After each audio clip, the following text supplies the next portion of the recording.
We interrupt this program to bring you this important announcement. This is an emergency missing child alert, Levi's call, Georgia's Amber Alert.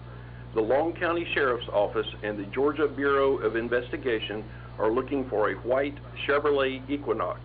On January the 7th, 2021, Genesis Ciandra Gutierrez Harris, a 7-month-old Hispanic black female, was abducted by Leander Nathaniel Harris, a 23-year-old black male, 5 feet 9 inches tall, weighing 160 pounds, and was last seen at 225 OCA Watson Loop, Glenville, Georgia, northbound, and is believed to be in extreme danger.